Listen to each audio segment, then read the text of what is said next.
A gente está abordando os temas mais importantes para o Estado, a vida política dos candidatos e assuntos que esclareçam as dúvidas dos eleitores. O entrevistado de hoje é o candidato João Henrique, do PRTB, que está aqui com a gente. Muito bom dia, candidato. A nossa entrevista tem o tempo de 20 minutos, que começam a ser contados a partir de agora. E eu começo lhe perguntando por que o senhor quer ser governador da Bahia. Bom dia, Jéssica. Mais do que querer, eu acho que é uma missão. Eu acho não, eu tenho certeza que é uma missão que nós temos quando nós viemos aqui para este planeta, nós temos missões. E eu acho que essa é uma das minhas missões. Fui prefeito de Salvador 2 vezes, graças a Deus, saindo do último lugar das pesquisas e chegando sempre em primeiro lugar. Eu acho que dessa vez vai ser parecido também. Agora, em fevereiro desse ano, em entrevista a um site aqui da Bahia, o senhor disse que queria distância da política, que se decepcionou com a promiscuidade, com a prostituição que a política virou, palavras do senhor, que não queria voltar tão cedo para esse ambiente enquanto ele estiver de tal forma contaminado. O senhor acredita que o ambiente se descontaminou de fevereiro para cá? Não, ainda está muito contaminado, mas aí é que entra o papel da missão. Aí é que entra o nosso papel como missionário de Deus. Eu acho que a gente tem que fazer parte para mudar este ambiente, este clima. Rui Barbosa já dizia que de tanto triunfar o mal na política, os bons não estavam querendo participar da mesma. Então eu tive essa tomada de consciência, sabe, que está tão ruim o ambiente político. Aí foi mensalão, lava-jato, tanta coisa que só fez decepcionar o povo brasileiro e jogar o Brasil nesta crise socioeconômica pela qual nós estamos vivendo e muita gente sofrendo, que eu resolvi enfrentar o embate, sabe? E aí eu mudei a minha cabeça e resolvi entrar e guerrear para fazer o que o povo está querendo, uma mudança de paradigmas nesse país, dar qualidade de vida aos nossos irmãos brasileiros. O senhor foi prefeito de Salvador 2 vezes, como o senhor disse, entre 2005 e 2012. Durante os seus mandatos, algumas pesquisas o colocaram com taxa de aprovação entre as mais baixas do país. Em 2010, por exemplo, Datafolha apontou que o senhor tinha 39% de taxa de reprovação, nota média de 4,5, que foi a pior entre as capitais pesquisadas.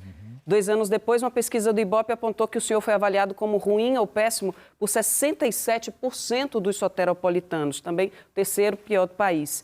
Em 2016, o senhor tentou ser vereador da capital, não conseguiu ser eleito. Agora, na primeira pesquisa Ibope para o governo, o senhor aparece entre os candidatos com o maior índice de rejeição. Por que o senhor acha que o eleitor baiano vai confiar no senhor para ser governador do estado? Vai confiar justamente por essas 2 gestões que eu fiz à frente da Prefeitura de Salvador. Por exemplo, o prefeito que me antecedeu, ele me passou a prefeitura e, segundo estes mesmos institutos de pesquisa aí, ele estaria com 80% de aprovação popular. Só que o candidato que ele colocou para disputar a eleição contra mim teve 22% dos votos. Eu tive 75% dos votos. Então você veja que esses mesmos institutos, eles fazem as pesquisas ao gosto do cliente. Se não, o prefeito que me antecedeu, com aqueles 80, 82, chegou a bater 86 de aprovação popular, mas o candidato dele só teve 22% dos votos. Então, essas pesquisas, eu não acredito nelas. Eu acredito no que eu sinto nas ruas, sabe? O sentimento popular. O funcionalismo público da Prefeitura de Salvador, por exemplo, diz que não teve outro prefeito que valorizou tanto o funcionário público como eu fui, como prefeito de Salvador. A mesma coisa dizem os funcionários públicos do Estado em relação a meu pai, João Durval, que até hoje não teve um governador que tratou tão bem, com tanto respeito, com tanto carinho, com tanto amor e com tanta valorização à profissão, os funcionários públicos do Estado, incluindo aí policiais militares, professores, profissionais de saúde. Então eu acho que tanto meu pai como eu, por nós não pertencermos a grupos políticos tradicionais do Estado da Bahia, a gente tem sempre essa perseguição. A gente tem que sair sempre como terceira via. A gente tem que sair sempre de terceiro, ou quarto ou quinto lugar e lutar contra tudo e todos. Imagine que agora, por exemplo, eu tenho 9 segundos de televisão. Então, se não fosse a TV Bahia me dando esse espaço aqui, o BATV, como eu poderia falar de minhas propostas? Agora, o senhor, por exemplo, não acredita nos institutos de pesquisa, né? Agora, em 2016, quando o senhor se candidatou a vereador, o senhor conseguiu pouco mais de 5 mil votos de um eleitorado de Salvador de 1.948.000 pessoas, segundo dados do TRE. Isso não mostraria essa desaprovação às suas gestões? Não, de forma alguma, até porque eu disputei essa eleição muito mais para desmistificar um mito que criaram na cidade. Esses grupos poderosos que mandam na política da Bahia há mais de 50 anos, criaram uma mistificação na cidade de que eu estaria inelegível. Imagine, Imagine, aí eu fui para uma candidatura a vereador, aonde o tribunal, pelo excesso de processos lá para julgar, só pôde julgar a minha candidatura, me dando por 6-0, Jéssica, 6-0, unânime. Eu ganhei o direito de concorrer à eleição de vereador. E aí eu desmistifiquei. Um dos mitos, como este mito aí de que eu fui o pior prefeito, também foi mito. O outro mito é que eu estaria inelegível. Aí eu disse, bem, como eu vou me eleger governador pela força de Deus em 2018, eu vou antecipar esta batalha para ganhar a guerra final. Imagine se agora eu tivesse que estar em 2018 com 9 segundos de televisão, convencendo a 15 milhões de baianos que eu não sou inelegível. Então eu preferi antecipar a batalha para 2016 com 10 dias apenas de campanha, porque, como disse, a pilha de processos fez com que o tribunal só pudesse pegar o meu processo e julgá-lo, faltando apenas 10 dias para o dia da eleição.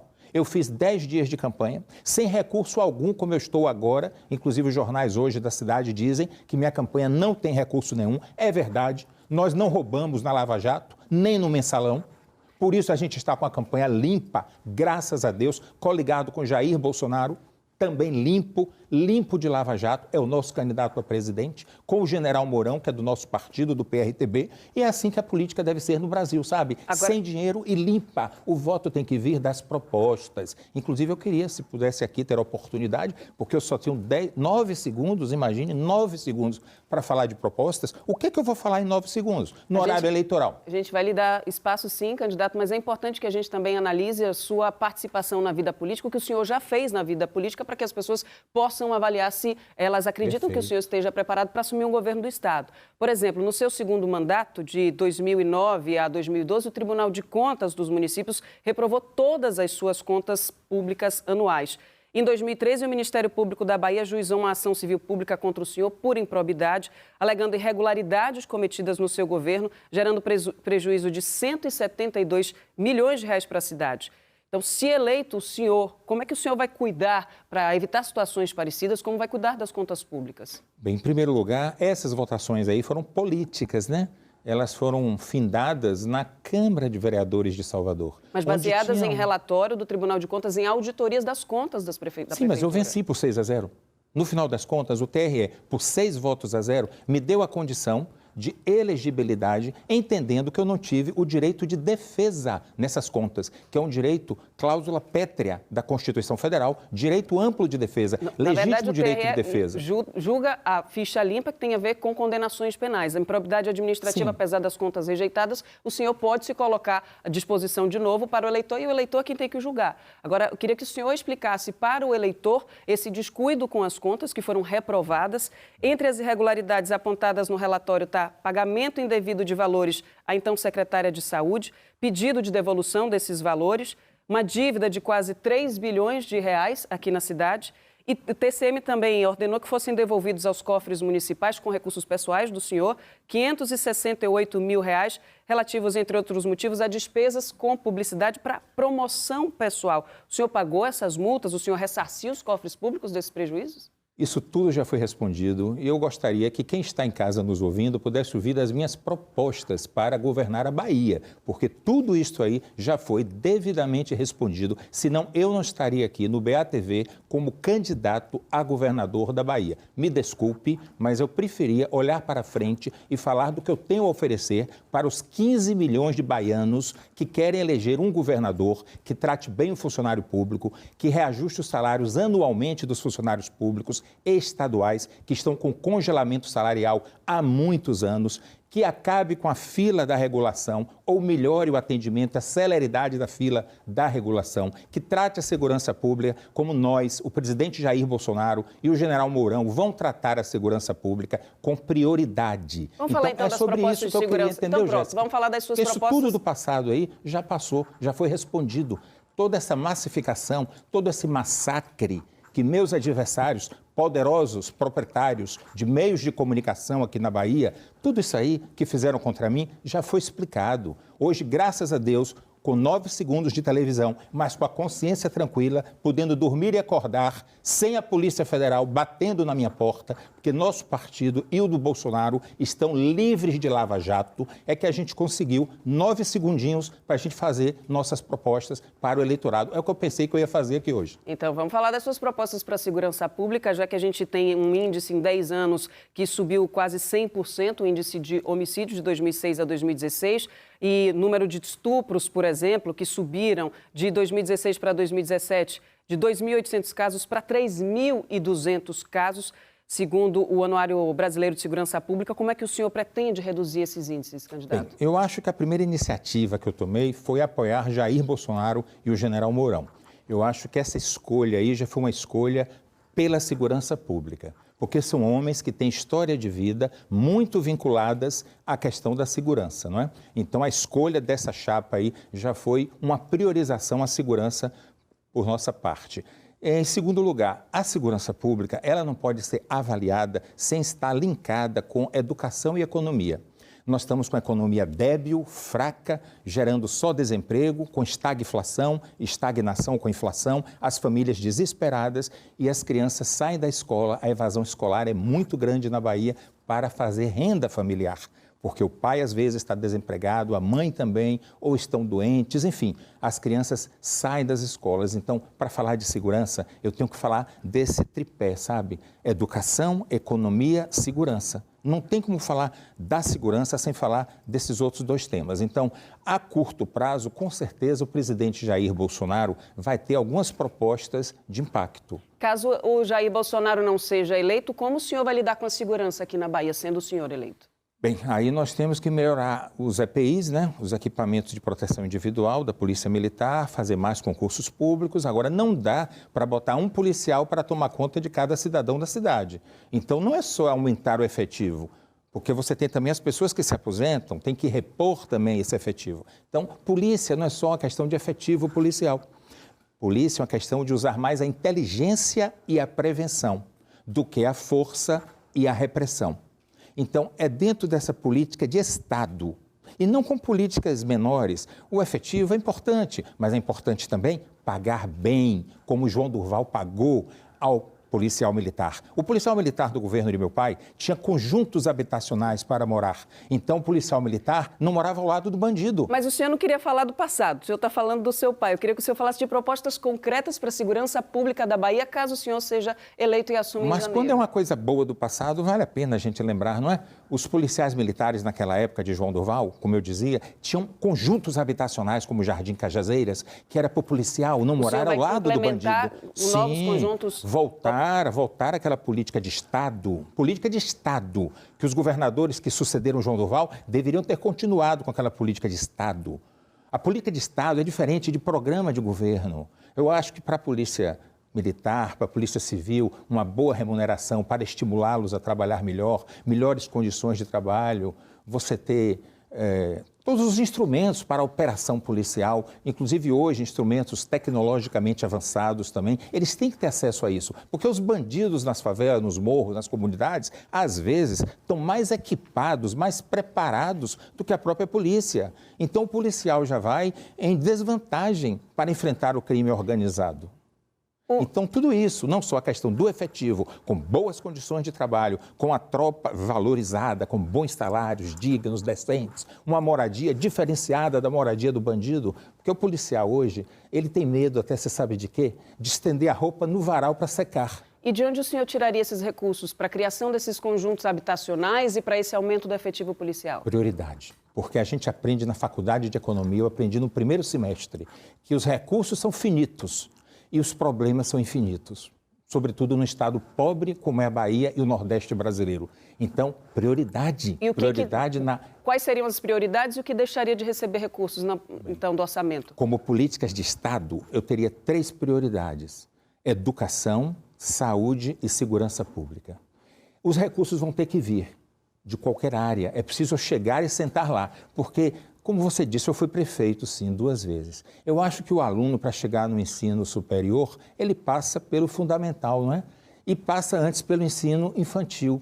Então, educação infantil, ensino fundamental, ensino superior. Eu fui vereador, deputado, prefeito e agora estou candidato a governador. Inclusive, no seu último ano, o Tribunal de Contas rejeitou suas contas também porque o senhor não aplicou o mínimo exigido pela Constituição dos 25% na educação. Então, a educação não foi prioridade, então, para a sua prefeitura? Eu apliquei muito mais, foi problema de interpretação. Por exemplo, aqueles funcionários terceirizados, eles não queriam entender como funcionários da educação, só porque não eram concursados, eram terceirizados. Os aposentados também, eles não entendiam que deveria entrar no cálculo. E, no entanto, no governo que antecedeu a minha gestão, o meu governo, eles entendiam no Tribunal de Contas que pagamento a aposentados fazia parte dos 25%. Então, veja quanta injustiça, quanta coisa que fizeram contra mim.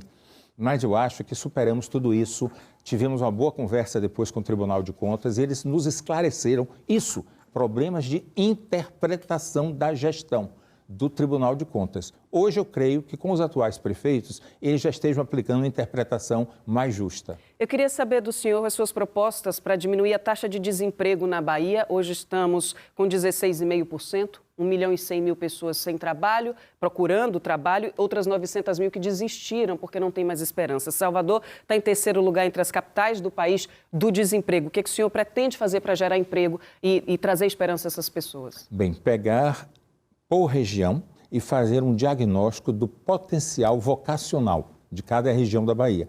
Então, você tem a Costa do Descobrimento. Qual é o potencial? Turismo. Nós não temos um centro de convenções aqui em Salvador, por exemplo. Qual é o potencial de Salvador? Turismo. E os empregos? Advindos dos serviços que advêm do turismo. Então, você tem Chapada Diamantina, turismo ecológico. Então, você tem a Costa das Baleias, turismo de praia, de férias. Você tem Caldas do Jorro, turismo de recuperação da saúde. Então, você tem vários tipos de turismo. Turismo aquático no Lago do Sobradinho, turismo de esportes radicais na Chapada e no Lago do Sobradinho. Então, fazendo esse diagnóstico e levantando o potencial vocacional de cada região da Bahia, nós vamos potencializar como políticas de Estado. De novo, eu digo, políticas que devem... Que políticas seriam essas? Políticas com os instrumentos fiscais e tributários. Você pode, por exemplo, ao abaixar impostos, você competir com outros estados do Norte e Nordeste que estão passando à nossa frente. Ceará e Pernambuco estão disputando com a gente. Que impostos, por exemplo, o senhor reduziria? O próprio ICMS é um dos impostos que pode ser reduzido, Mas se parcelado. o senhor baixar o ICMS, o senhor diminui a sua arrecadação, como é que o senhor vai ter dinheiro para investir na segurança, na educação e na saúde, que custam muito caro? Não, a economia é uma roda, ela gira. Na medida que você reduz uma carga tributária de algum segmento que está já argolado, que não aguenta mais, suporta mais pagar, você faz a roda girar, porque surgem novas empresas que vão gerar mais empregos. Então, a gente aprende isso na faculdade de economia, que é uma roda. Se você reduz os juros, você expande a atividade econômica. O presidente do IAF, Sérgio Furquim, aliás, vice-presidente, desculpe, ele deu entrevista recentemente dizendo isso, que os empresários da Bahia não têm mais capacidade de pagar tributos. Mas se você aquecer a economia e reduzir os tributos, aí sim, a roda da economia vai girar e os empregos vão surgir. O senhor fala sobre a questão do turismo. Uma das marcas da sua gestão foi a derrubada das mais de 300 barracas de praia em 2010, que deixou milhares de pessoas desempregadas, muitas famílias sem sua fonte de sustento e também banhistas e turistas que perderam esse atrativo, né, esse suporte para esse lazer. O senhor faria diferente? O senhor teria dado uma prioridade diferente para essa questão das barracas ou do turismo aqui na capital, por exemplo?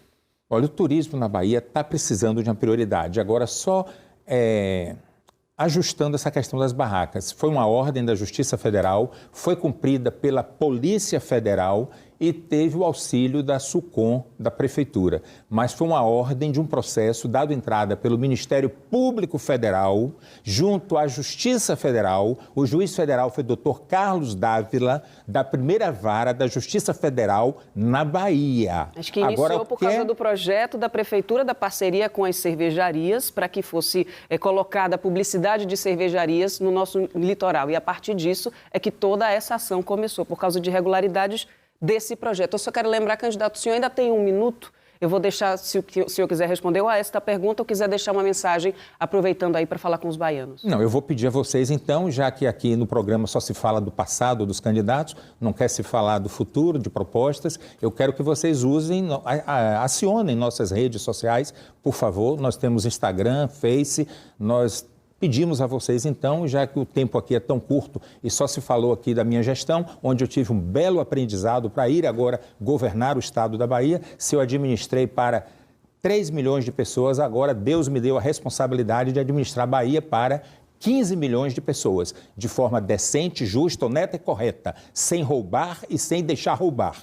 Graças a Deus, eu agradeço a Deus por esta oportunidade de estar candidato aqui e desfazendo todos esses mitos, essas mentiras que criaram em cima de mim e de minha gestão. Muito obrigado a vocês pelo espaço, nos acompanhem nas redes sociais. Muito obrigado, Jéssica. Em outro lugar, em outra oportunidade, vocês vão ver, então, nossas propostas para governar o estado da Bahia. Obrigada, candidata.